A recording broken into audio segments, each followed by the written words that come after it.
नमस्कार मेरे प्रिय स्टूडेंट्स। अब हम आप लोगों को वैद्युत क्षेत्र की तीव्रता के बारे में बताएंगे। वैद्युत क्षेत्र की तीव्रता को डिफाइंड करेंगे या आप कह सकते हैं इंटेंसिटी ऑफ इलेक्ट्रिक फील्ड की परिभाषा बताइए। ठीक है ना भाई। वैद्युत क्षेत्र की जो तीव्रता है, आप लोगों को हमने वैद्युत क्षेत्र के बारे में बताया। वैद्युत क्षेत्र किसे कहते हैं? आवेश समुदायों का वह क्षेत्र जिसमें आकर्षण और प्रतिकर्षण बल का अनुभव किया जाए, वो आपका वैद्युत क्षेत्र कहलाया। लेकिन ये जो आपका है वैद्युत क्षेत्र की तीव्रता किसे कहते हैं? ठीक, ध्यान से सुनेंगे आप लोग। वैद्युत क्षेत्र की तीव्रता कहते किसे हैं? ये आपका हेडिंग डाल दिया जाता है, वैद्युत क्षेत्र की तीव्रता। वैद्युत क्षेत्र की तीव्रता, ठीक, ये है आपका। देखिए, वैद्युत क्षेत्र में किसी बिंदु पर रखे परीक्षण आवेश पर लगने वाले बल तथा परीक्षण आवेश पर लगने वाला जो बल है तथा परीक्षण आवेश के मान की निष्पत्ति को उस बिंदु पर वैद्युत क्षेत्र की तीव्रता कहते हैं। ठीक है ना भाई। आप लोग नोट भी कर सकते हैं नोट्स में। वैद्युत क्षेत्र की तीव्रता को कैपिटल ई से प्रदर्शित करते हैं। ठीक, और ये आप माना गया है कि आवेश बहुत छोटा होता है। इसकी कंडीशन है कि वैद्युत क्षेत्र की जो तीव्रता की परिभाषा बनाई गई, ये आवेश को बहुत छोटा मान के बनाया गया। अतः यदि वैद्युत क्षेत्र में किसी बिंदु पर रखे परीक्षण आवेश Q0 पर लगने वाला बल वेक्टर F हो, तो उस बिंदु पर वैद्युत क्षेत्र की जो तीव्रता होगा वो capital E equal to capital F upon Q0 होगा। ठीक है ना भाई। ये देखिए, आप वैद्युत क्षेत्र की तीव्रता को कैपिटल E से प्रदर्शित करेंगे। Capital E equal to capital F upon Q0 होगा। ठीक, ये Q0, ये वैद्युत क्षेत्र की तीव्रता का आपका क्या है? फार्मूला है। वैद्युत क्षेत्र की तीव्रता का फार्मूला है। यदि इसमें देखा जाए तो जो कैपिटल E है ये वैद्युत क्षेत्र की तीव्रता को प्रदर्शित करता है, और जो LF है, F, ये आपको वैद्युत बल को प्रदर्शित करता है। यहाँ जो बल है, बल एक सदिश राशि है। Q क्या है? Q एक अदिश राशि है। अतः वैद्युत क्षेत्र की तीव्रता वेक्टर E भी एक सदिश राशि होगी तथा इसकी दिशा वही होगी जो वेक्टर F की दिशा है। अर्थात जिस दिशा में वैद्युत क्षेत्र में रखा धन आवेश चलने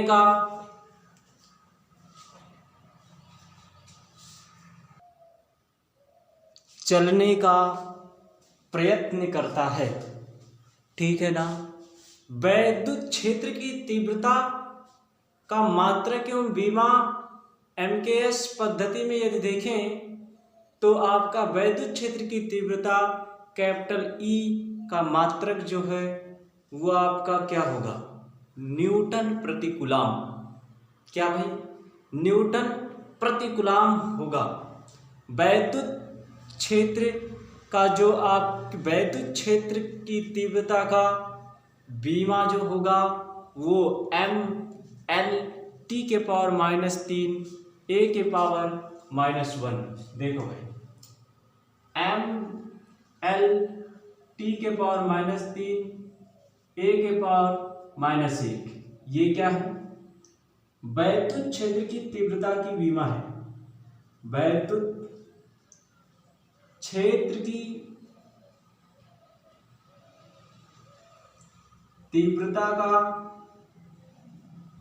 बीमा। ठीक, ये आपका बीमा हो गया। अब आप बीमा के बाद अगर बात करते हैं तो ये यहीं तक रहा। आप वैद्युत क्षेत्र की तीव्रता का अगर दूसरी परिभाषा देना चाहें तो आप इस प्रकार से भी दे सकते हैं। कैपिटल ई जो है वो वैद्युत क्षेत्र की तीव्रता को प्रदर्शित करेगा, कैपिटल एफ जो है ये वैद्युत बल को प्रदर्शित करेगा, और जो Q0 है वो परीक्षण आवेश को प्रदर्शित करेगा। ठीक है ना। किसी भी आवेश समुदाय का वह क्षेत्र जिसमें वैद्युत बल F हो तथा परीक्षण आवेश Q0 के अनुपात को वैद्युत क्षेत्र की तीव्रता कहते हैं। वैद्युत क्षेत्र की तीव्रता कहते हैं। ये आप लोग अपने दिमाग में बैठा लेंगे, नोट्स में नोट कर लेंगे। ठीक है ना। अब हम बात करेंगे भाई बहुल आवेशों के बीच बल। ठीक है ना भाई। बहुल आवेशों के बीच जो बल है वो कैसे अप्लाई होगा। ठीक, और इसके बारे में हम समझेंगे। ये फिगर्स भी है, यानी कि आप कह सकते हैं कि दो आवेशों के बीच पारस्परिक वैद्युत बल जो है वो कूलाम के नियम द्वारा बताया गया।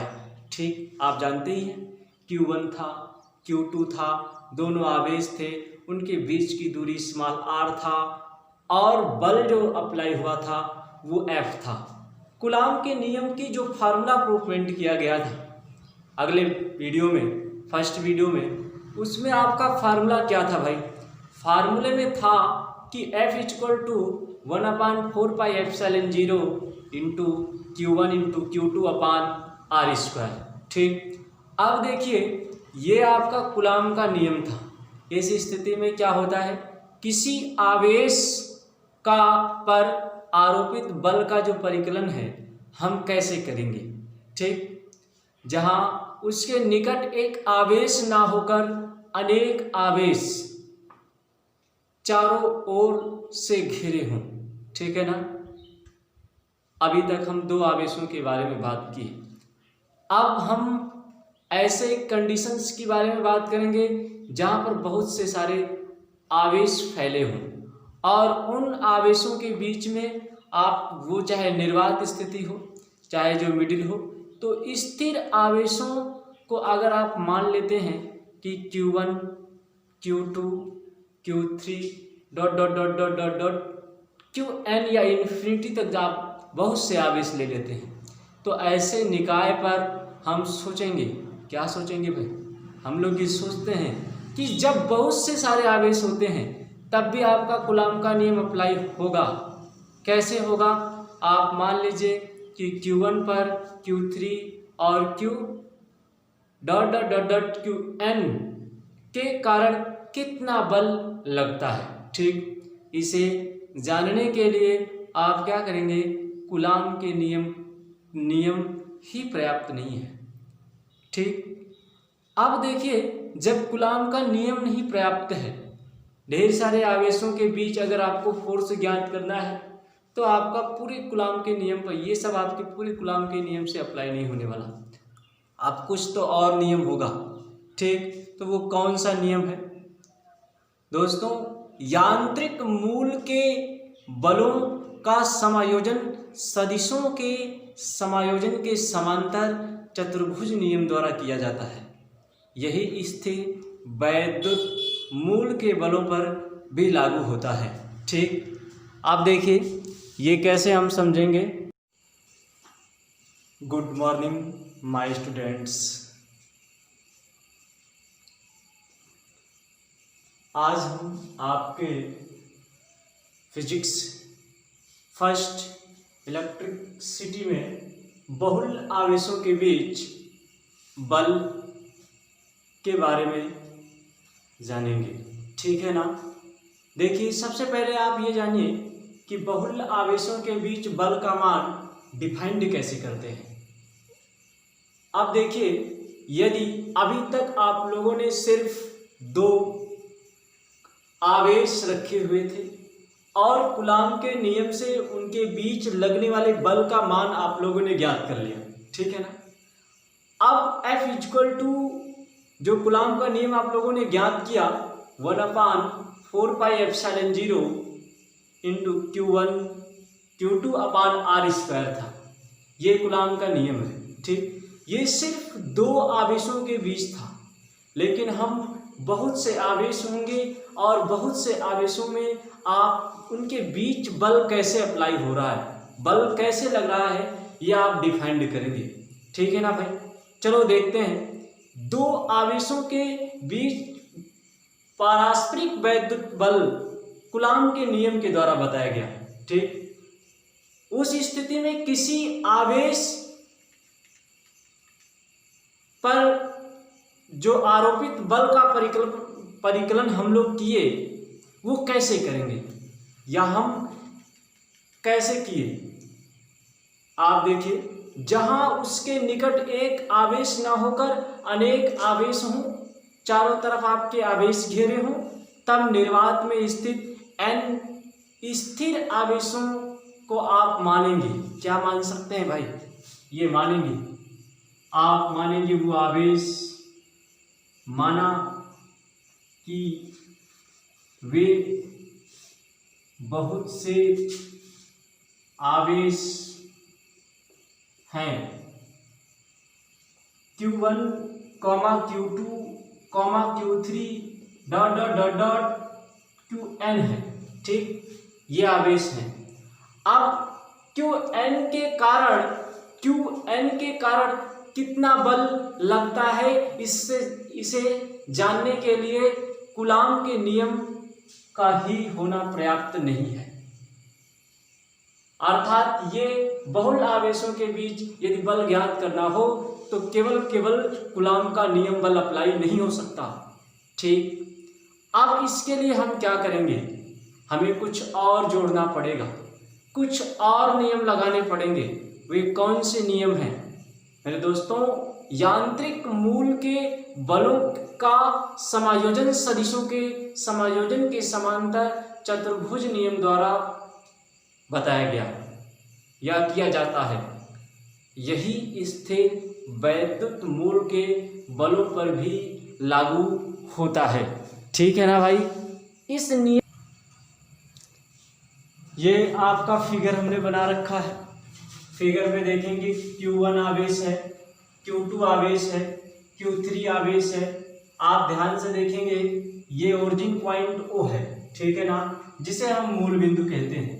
O और Q3 के बीच की दूरी को हमने स्मॉल r3 से और O और Q3 के बीच की दूरी को हमने r2 से, यहाँ पर आप देखेंगे O और ये आपका Q1 के बीच की दूरी को r1 से, और ये आपका जो है एकांक सदिश यानी कि r12 और ये आपका r12, ठीक। इनके बीच जो बल अप्लाई हो रहा है वो क्या है? एक बल F1 है तो आपका एक F12 है, एक F13 है, ये है, ठीक। इसी रूल पे अध्यारोपण का सिद्धांत भी अप्लाई होता है। अध्यारोपण का सिद्धांत क्या कहता है? आप लोगों ने पढ़ा भी है कि किसी एक आवेश द्वारा लगाया गया विशिष्ट बल अन्य आवेशों की उपस्थिति के कारण प्रभावित नहीं होता।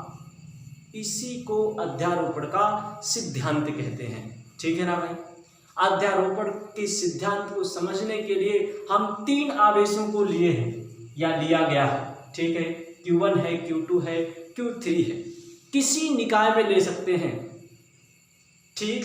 किसी एक आवेश, आप जैसे मान लीजिए Q1 पर दो आवेशों Q2 तथा Q3 के कारण बल को इनमें से प्रत्येक आवेश के कारण लगे बलों का सदिश समायोजन करके क्या करते हैं? बल को हम ज्ञात करते हैं। इस प्रकार यदि Q2 के कारण Q1 पर बल F1 द्वारा प्रदर्शित किया जाता है, जो इस प्रकार कूलाम के नियमानुसार हम देखते हैं। देखिए आप कूलाम के यहाँ लिखेंगे इस प्रकार, कूलाम के नियमानुसार। देखिए कूलाम का नियम क्या है भाई, ये F12 इक्वल टू 1/4πε0 इंटू आपका Q1 इंटू Q2 अपान ये हो जाएगा R12 का होल स्क्वायर, और आप क्या लिखेंगे R12। ये क्वेश्चन नंबर आप फर्स्ट मानेंगे, ठीक है ना। कूलाम के नियमानुसार आप इसकी नीचे एक लाइन लिखेंगे इस प्रकार Q3 के कारण Q1 पर लगा कूलाम बल, जिसे F13 द्वारा निर्दिष्ट करते हैं, तथा इसे हम इस प्रकार से लिखते हैं। देखिए जब आप निर्दिष्ट करेंगे तो इक्वेशन नंबर सेकेंड पे आएंगे, ये हो जाएगा आपका F13 equal to 1/4πε0 into Q3 upon R13 का स्क्वायर, और आप क्या लिख सकते हैं, ये हो जाएगा R13 इक्वेशन नंबर सेकेंड, ठीक है ना। ये आपके दो इक्वेशंस बन गए। दोनों इक्वेशंस इस प्रकार आप अगर देखेंगे तो Q1 पर दो आवेश Q2 तथा Q3 के कारण बल F1 है। ये लाइन आप लिख लेंगे, फिर से लिखेंगे, यानी कि लिख सकते हैं इस प्रकार Q1 पर दो आवेशों Q2 तथा Q3 के कारण कुल बल F1 है। अब जब कुल बल F1 है तो आप लिखेंगे टोटल फोर्स। क्या लिखेंगे भाई, जो टोटल फोर्स होगा वह आपका क्या है, टोटल फोर्स। ये हो जाएगा आपका F equal to F12 plus F13, ठीक। F1 है टोटल फोर्स। यहाँ पर आप जब वैल्यू अप्लाई करेंगे आप लिखेंगे समीकरण 1 तथा 2 से, ये जो आपका समीकरण 1 है और समीकरण 2 है, ये वैल्यू आप क्या करेंगे, ये इस फार्मूले में अप्लाई करेंगे, ठीक है ना। से ये हो जाएगा आपका F1 equal to 1/4πε0 into Q1 Q2 अपान ये हो जाएगा R12 का होल स्क्वायर, और ये हो जाएगा R12 plus 1/4πε0 into Q1 Q3, ठीक है, अपान लिख सकते हैं R13 स्क्वायर इंटू R13 का होल कैप, ठीक। यह आपको समझ में आ रहा होगा, ठीक है ना। ये आप नोट कर रहे हैं तो नोट करते रहेंगे, ठीक। अब देखिए आगे, ये हो जाएगा F1 इक्वल टू 1/4πε0, ये दोनों कॉमन हो जाएगा, और जो टोटल वैल्यू बचेगा वो आप नोट कर लीजिए, ठीक। क्या बचेगा, देखिए जो ये आपका 1/4πε0 ये दोनों आपका कॉमन हो गया, बचा क्या, Q1 इंटू Q2 अपान R12 का square into R12 plus Q1 into Q3 अपान R13 स्क्वायर इंटू R13, ये ब्रैकेट आप क्लोज कर देंगे, ठीक। यह आपका प्राप्त होता है। इसी प्रकार आप स्पष्टीकरण में लिख सकते हैं, स्पष्ट है कि यही अध्यारोपण के परिणाम का फार्मूला है, ठीक है ना। अध्यारोपण का यही फार्मूला है। यदि इसी प्रकार से आप मानते हैं अनंत आवेशों के बीच F1 F2 बल अप्लाई हो रहा है, अनंत आवेशों के बीच, यहाँ पर आप लिख सकते हैं, ये आप लोगों का नोट हो गया होगा, ठीक है ना। आगे देखेंगे हम कैसे क्या अनंत आवेशों के बीच जो अध्यारोपण के सिद्धांत अप्लाई हो रहे हैं, Q1 Q2 Q3, ठीक है ना। Dot dot dot dot Q1 आवेश हो तो आवेशों द्वारा सदिशों का जो कुल बल होगा वो F1 equal to F12 plus F13 plus dot dot dot dot Qn होगा। और F1 1/4 pi epsilon 0 Q1 into Q2 अपान क्या ये R12 का square into R cap 12 plus Q1 into Q3 अपान R13 का स्क्वायर होगा, ठीक है ना, into R cap 13 plus dot dot dot dot Q1 into Qn अपान R1n का square into R cap 1n है, ठीक। अब देखिए भाई हम आगे बढ़ते हैं। आगे आपका अब जो टॉपिक चलेगा वो वैद्युत द्विध्रुव चलेगा, ठीक है ना। वैद्युत द्विध्रुव किसे कहते हैं, ये आपका है। वैद्युत द्विध्रुव किसे कहते हैं, चलिए भाई ये हम मिटाते हैं और वैद्युत द्विध्रुव के बारे में बात करेंगे।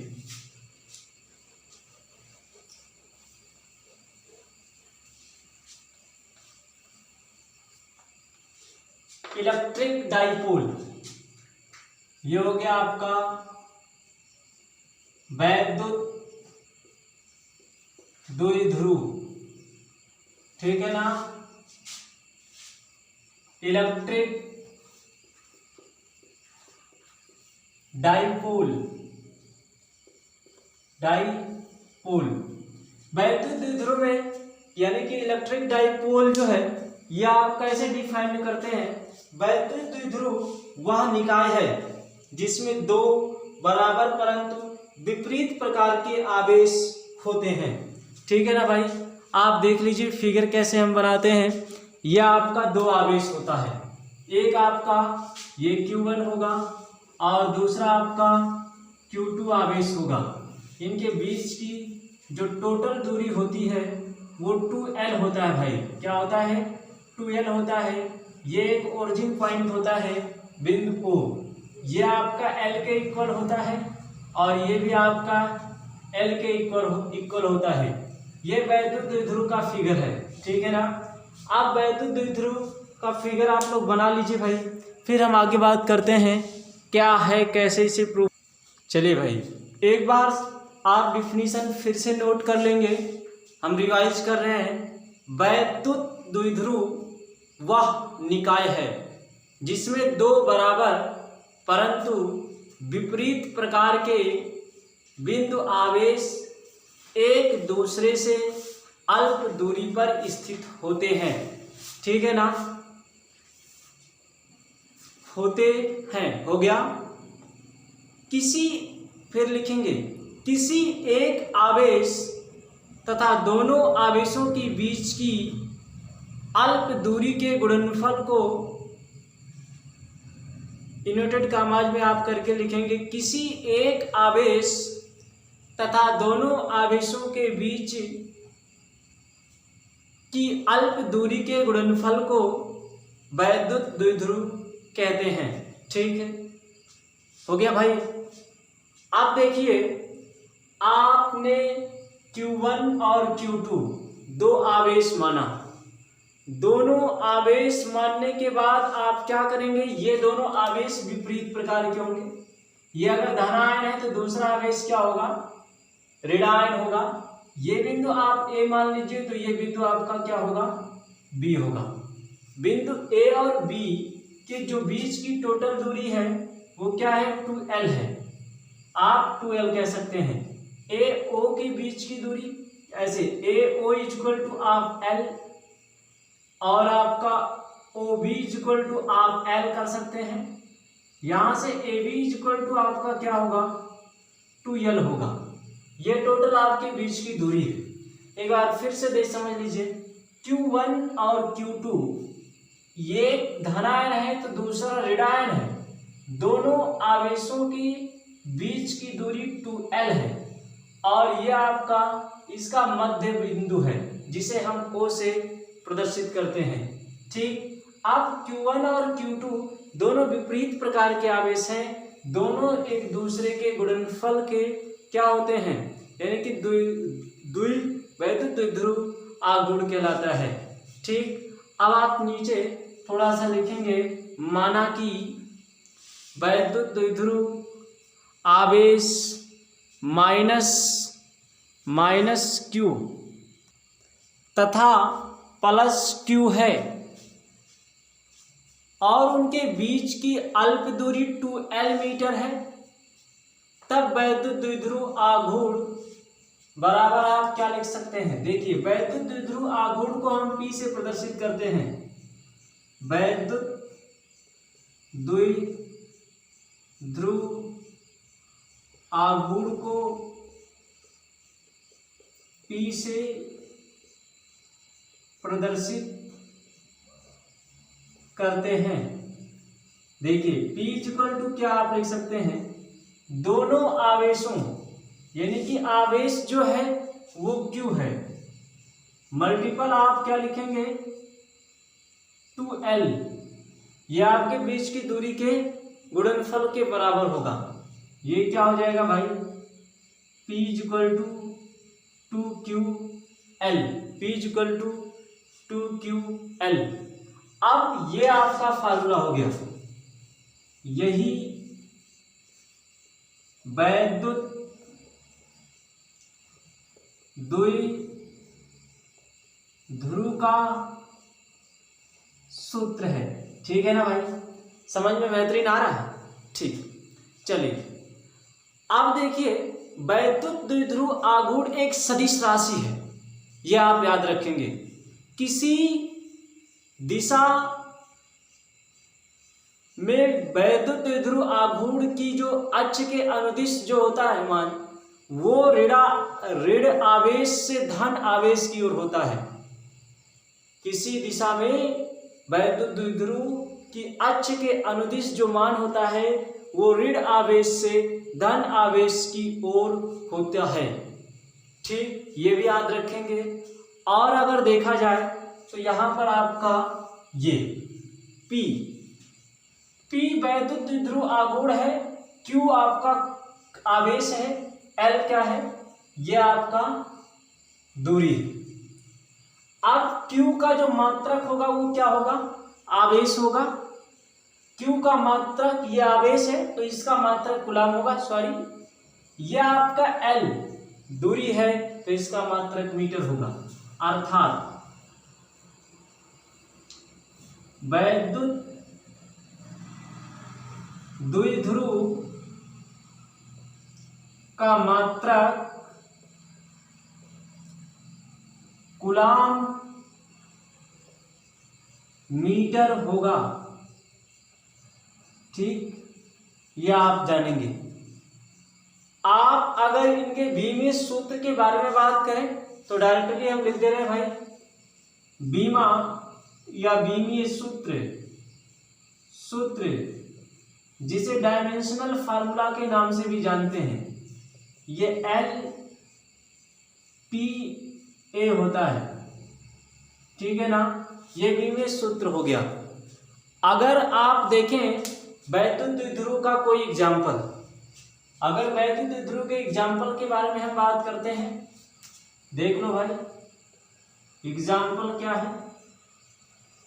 एग्जाम्पल आपका हाइड्रोजन क्लोराइड हो गया, HCl हो गया, H2O हो गया, और भी है हाइड्रोजन ब्रोमाइड भी है, हाइड्रोजन ब्रोमाइड है, CH4 है, मेथेन जिसे कहते हैं।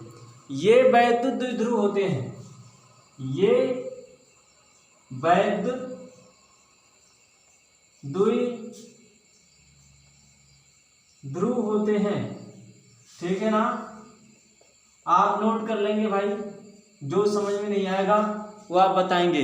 ठीक है ना? तुरंत आप पूछेंगे। ठीक,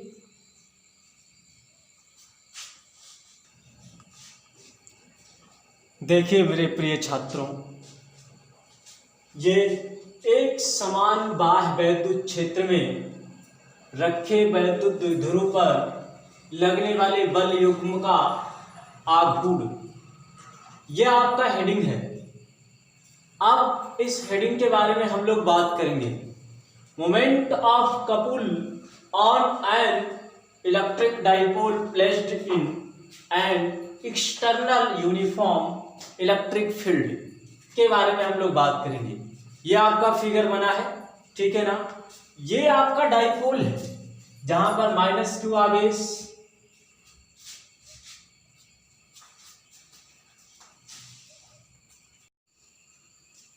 देखिए भाई, हम एक समान बाह्य वैद्युत क्षेत्र में रखे वैद्युत द्विध्रुव पर लगने वाले बलयुग्म का आघूर्ण, इस हेडिंग के बारे में बात करेंगे।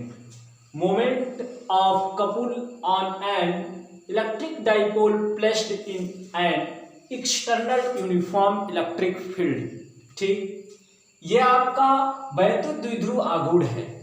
वैद्युत द्विध्रुव आघूर्ण को हम P से इंडिकेट करते हैं, ये आप लोग जानते ही हैं, ये आपका P। ठीक, अब ये -q आवेश है, ये +q आवेश है। दोनों आवेशों की जो बीच की दूरी है वो 2l है, और ये आपका जो इससे झुकाव कोण बन रहा है वो थीटा बन रहा है। यह आपका जो है ये लंब है आपका 2l sin थीटा।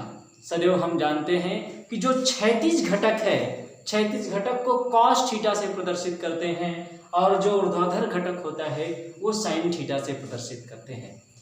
ये जो आपका कैपिटल E है ये वैद्युत क्षेत्र है, और F जो है ये वैद्युत बल है। ठीक, अब देखिए हम कैसे इसके बारे में और थोड़ा सा समझते हैं। थोड़ा सा आप लिखेंगे कि यदि हम किसी वैद्युत द्विध्रुव को एक समान वैद्युत क्षेत्र में रख दें तो वैद्युत द्विध्रुव पर एक बलयुग्म कार्य करने लगता है। यह बलयुग्म वैद्युत द्विध्रुव को क्षेत्र की दिशा में संरेखित करने का प्रयत्न करता है। जब क्षेत्र की दिशा में संरेखित करने का प्रयत्न करता है तो इसी बल को ही प्रत्यानयन बलयुग्म कहते हैं, रीस्टोरिंग फोर्स के नाम से जानते हैं, रीस्टोरिंग फोर्स के नाम से जानते हैं। ठीक, या आप फिगर बना लेंगे। इस फिगर, ये वैद्युत द्विध्रुव आघूर्ण का फिगर है, ठीक है ना। बनाने के बाद फिर आप नोट करेंगे, थोड़ा सा आप मानेंगे, माना कि एक वैद्युत द्विध्रुव एक समान वैद्युत क्षेत्र में थीटा कोण बनाते हुए, ये देखिए थीटा कोण बनाते हुए रखा गया है। ठीक, नोट करते रहेंगे भाई। मान लो कि वैद्युत द्विध्रुव के आवेश +q व -q हैं तथा इनके बीच की दूरी 2l है। इनके बीच की दूरी क्या है भाई? 2l है। आप नोट कर लेंगे। वैद्युत क्षेत्र E के कारण +q आवेश पर एक बल लग रहा है। वो बल कौन सा लग रहा है? ये बल F = आपका Q × E। Q क्या है? आवेश है। E क्या है? वैद्युत क्षेत्र है। E क्या है? वैद्युत क्षेत्र है। क्षेत्र की दिशा में ये बल लगता है। क्षेत्र की दिशा में, क्षैतिज घटक में क्षेत्र की दिशा में ये बल लग रहा है। ठीक है ना, ध्यान से समझेंगे भाई। जब ये बल क्षेत्र की दिशा में लग रहा है, आप देखिए थोड़ा सा और नोट करेंगे, चूंकि ये बल दोनों बल F1 F2 एक दूसरे के बराबर, यानी कि ये जो आपका Q आवेश है, Q2 + Q आवेश है, ये दोनों विपरीत आवेश होने के कारण, यानी कि ये आपका समांतर घटक में है, यानी कि जो आपका वैद्युत द्विध्रुव आघूर्ण, ये आपका क्षेत्र है, ये वैद्युत चुंबकीय क्षेत्र जो है वो क्षैतिज घटक में है, यानी कि आप ये समांतर घटक में है। ठीक, समांतर घटक में आप इंडिकेट करेंगे। ठीक, अब यानी कि इसका जो आपका वैद्युत द्विध्रुव को या घुमा कर देखते हैं, यानी कि ये वैद्युत द्विध्रुव को यानी कि घूमकर जो क्षेत्र E की दिशा में ये घूमने का सदैव प्रयत्न करता रहता है, और जब इस प्रत्यानयन बल युग्म को हम क्या करते हैं, देखते हैं, और इस प्रत्यानयन बल युग्म को ही बल आघूर्ण के नाम से प्रदर्शित करते हैं।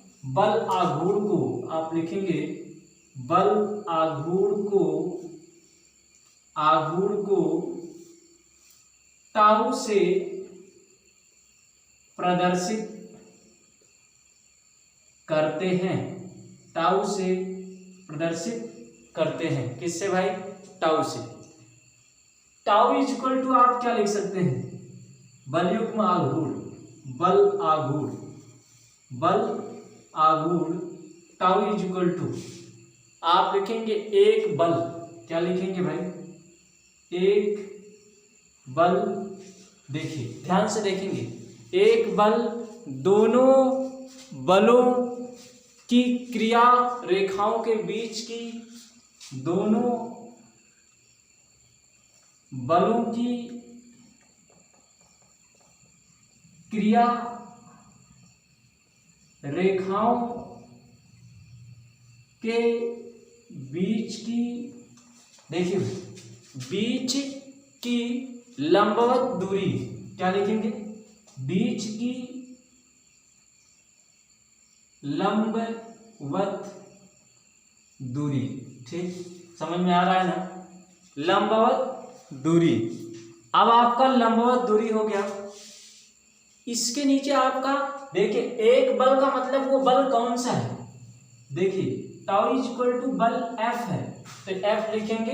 दोनों बलों की क्रिया रेखाओं के बीच की जो दूरी है वो क्या है, ये है 2l sin थीटा।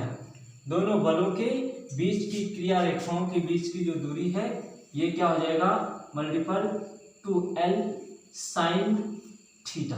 क्या हो गया भाई, 2l sin थीटा। अब यहां से 2l sin थीटा लिखेंगे और यह आप लिख सकते हैं 2l f sin थीटा। ठीक, f क्या है आप जानते ही हैं, f इज इक्वल टू आप देखिए इसे आप समीकरण नंबर फर्स्ट मान लेंगे। यहां से आप लिखेंगे tau is equal to 2l f sin theta में f का मान रखने पर यह हो जाएगा tau is equal to 2q e l sine theta. ये हो गया ना भाई साइन थीटा, समझ में आ रहा है आप लोगों को। देखिए अब यहां से आपका आप जानते हैं कि P इक्वल टू 2QL होता है। देखिए हम लिखेंगे, हम जानते हैं भाई, आप लोग जानते हैं ना क्या होता है, P इक्वल टू ये वैद्युत द्विध्रुव आघूर्ण में आप लोगों ने पढ़ा था 2QL। ठीक, ये आप समीकरण नंबर 2 मान लीजिए।